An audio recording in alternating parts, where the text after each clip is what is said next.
Howdy.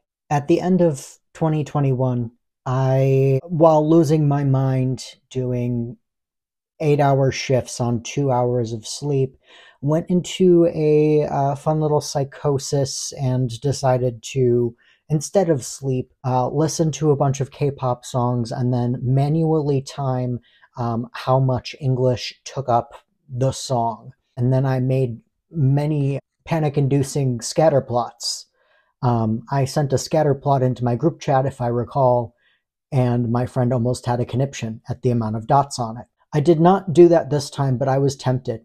It's been since 2021, like we're in the third year after that. I kind of wanted to see if there was an update in the amount of English that is being used in K-pop at this time. What I found in December of 2021 was that over the years there is evidence of a drastic increase in English usage in K-pop. I guess it wasn't drastic, but it was definitely noticeable on my scatterplot graphs and based on the averages that I found. From like 2005 to 2009, the average was a little bit less than 10% of English in K-pop songs, and by 2021, or between 2016 and 2021, that average jumped to a little under 20%. So it was a 10% jump in average altogether. I wanted to see if the trend continued the same way from 2022 through whatever has been in 2024. I feel like K-pop has drastically changed in those past 2.5 years. And I wanted to see just how drastic that change is. While an excessive amount of English in K-pop annoys me, and I will express that further in this video, English has always been in K-pop, and just a little bit of English is not the problem.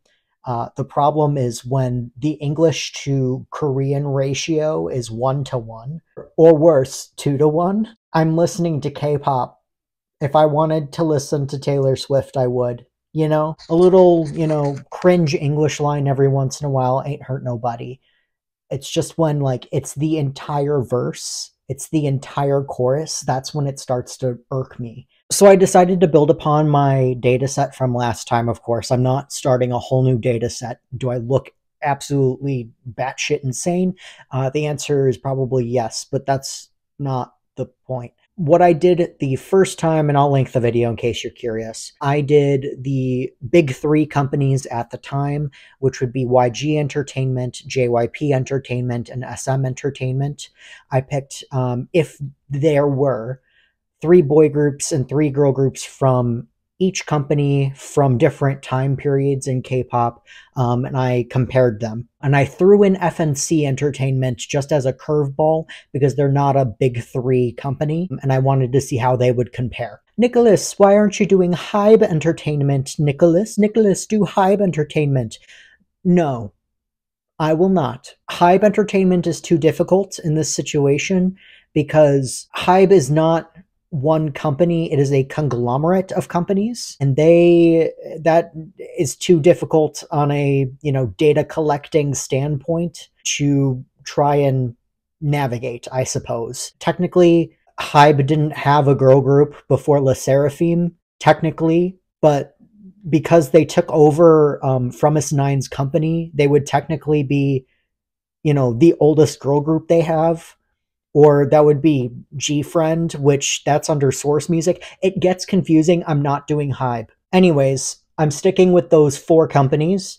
However, I did add some groups that debuted. Because YG finally has a 3rd girl group, I added Baby Monster. Because FNC Entertainment has a 3rd boy group, that's not a band.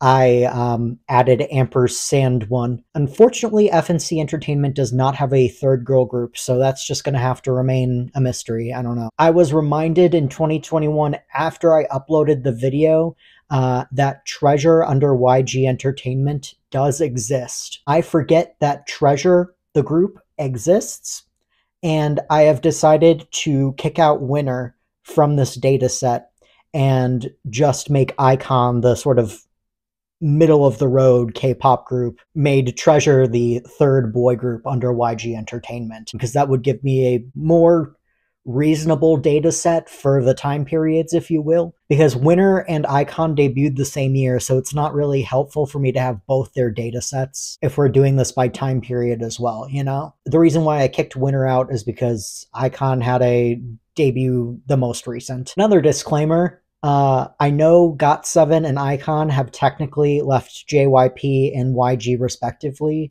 I'm leaving them on the list solely because I think it's interesting to take a look and see how the English amount changes after they left the company. I left them on their respective scatter plots, but I kicked them out of the averaging at the end, to be fair. It's getting complicated now. If any of the groups on the previous list had a recent comeback, I added it as a fourth or third entry to the list, just so I can get some more recent data, which was the entire point of this video. I had to do 3 groups from scratch, which was Baby Monster, Treasure, and Ampersand 1.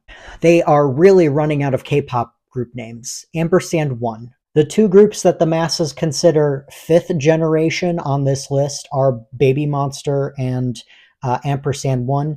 I loathe that, but I will behave. Last time, what I found was that the most English in a K-pop song would end up being somewhere around like 35%, 30%. If it was 1/3 of the song, that would be considered a hefty English amount.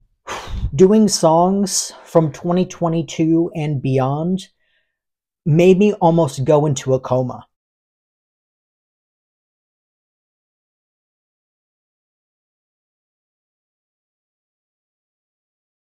Before the English amount in K-pop songs, the most would have been, you know, like 30%, 35% as established previously. In fact, I think the most previously was Blackpink's Lovesick Girls at 38%. And that was a lot for the time. I knew it was going to get worse going into this, but I did not know how much worse. It's bad.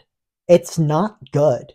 I kind of want to address GOT7 and Icon first. Icon is a former boy group under YG Entertainment. They re-debuted under a different company. The same thing happened with GOT7. They left JYP, they re-debuted under a different company. And both of them have released a song since. What is crazy about this is that Icon had previously the least amount of English of all of the groups that I went through under YG Entertainment. Do you want to know the percentage their most recent comeback you had? 69%. 69% English. They were holding Bobby back. YG had to probably handcuff Bobby to the chair to get him to stop putting English verses in his songs. Bobby just re-debuted in the United States, bud. What is the fucking point of doing K-pop if you're just going to make it 2/3 English? He obviously wants to just re-debut in the United States, so he should probably just do it. Entire verses in English, entire chorus in English. What is the point? Just have an English single at that point. Then, inversely, what I found hilarious is that GOT7's comeback was 2% English. JYP was forcing the English on these men.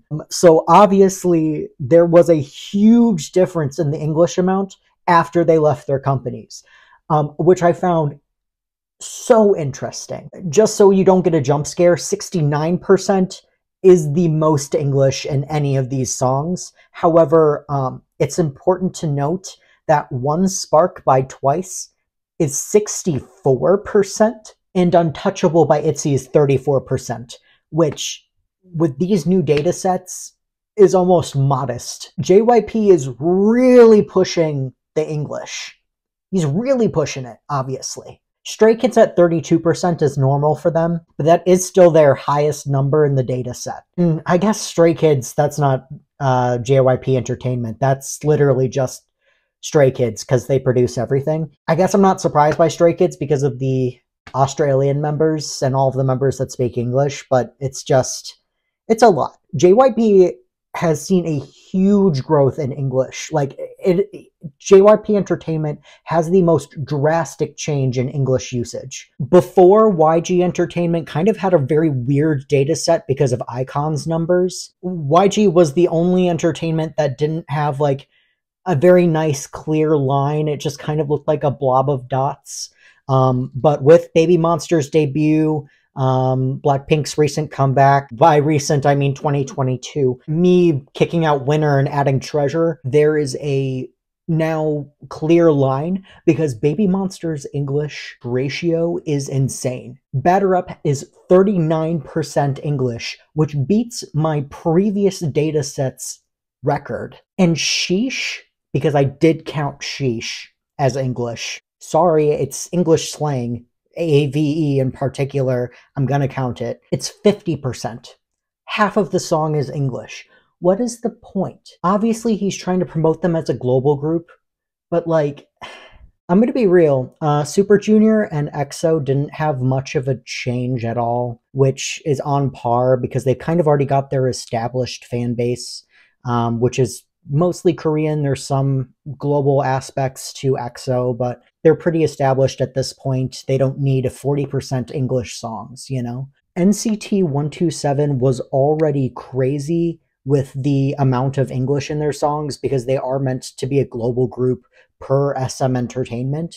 But Fact Check was 51% English. 51. SM Entertainment, what the fuck? And is it because the entire chorus is just check them facts, go and check that? Yes. Honestly, a lot of the perpetrators of these numbers are the fact that the choruses are entirely in English. There are no Korean choruses here. Red Velvet's Chill Kill, the English went down a little bit. Could be because, once again, they've kind of established their Korean audience. They are secure in their international audience. They're not really begging for that international support. I'm constantly afraid of the disbandment news, but SM Entertainment doesn't disband groups, so we're safe. I also added Girls' Generation's last comeback, which was in 2022 with Forever One, which was 34% English, which for a, second generation question mark group, that's a lot. And then aespa, why am I not surprised? Drama at 52%. What is the point? Why debut a group under Kpop if they're not going to sing in Korean? At this point, it's just pop with like a hint of Korean. And then with FNC Entertainment, Cherry Bullet surprised me because their English jumped from just like a modest, like just under 20% on average to 40% with Play on the World. And you know what? I was exaggerating about the 20%. They started at like 12%, 6% for one of the songs, and then they just jumped to 40%. This seems like a desperate grab for some attention for Cherry Bullet so they don't disband.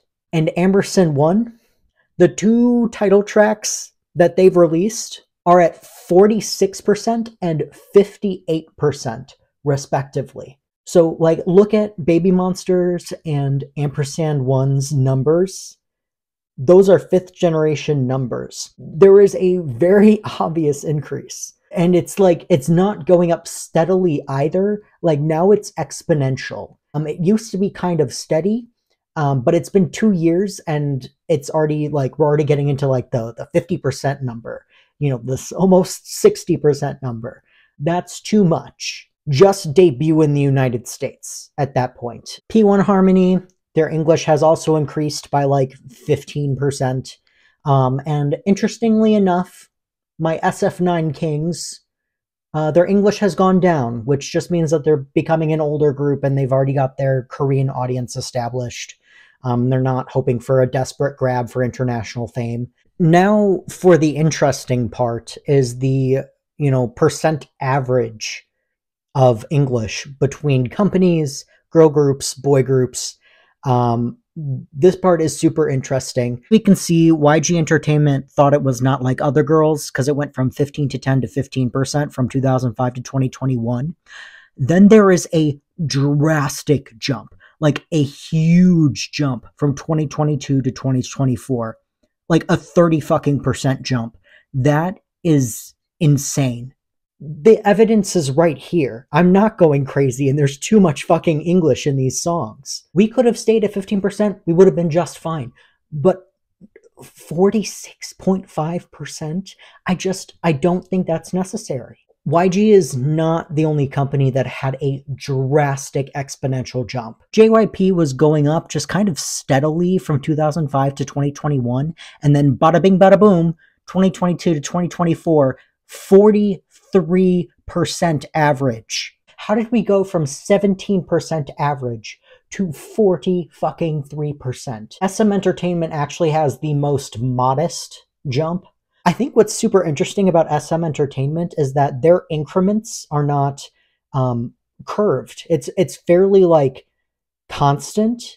Every 5 or so years, it jumps up 10%, is around ish. Like that is a gradual increase, not exponential. They were really working up to that one. FNC Entertainment, all of a sudden, as of 2022 to 2024, bada bing, bada boom, 40 fucking percent.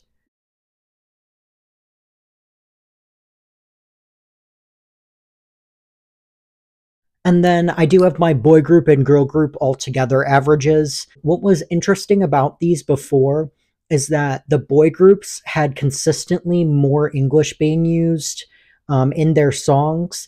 And by like 2021, it was only like marginal. It was only like 2% more. But what's so interesting is that nowadays, girl groups have more English in their songs than boy groups. What change happened there? Was it New Jeans? Like, what happened?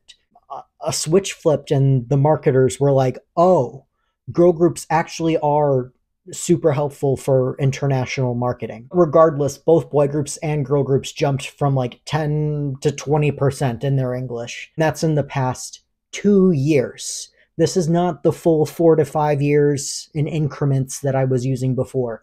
This was a 2-year, 2.5 at most increment, and it jumped 10 to 20%. That is insane. I simply do not think that K-pop needs to be 50% English. I think a modest 15 to 20%, just fine. We do not need more than that. 50%, 60%, at that point, just debut in the United States.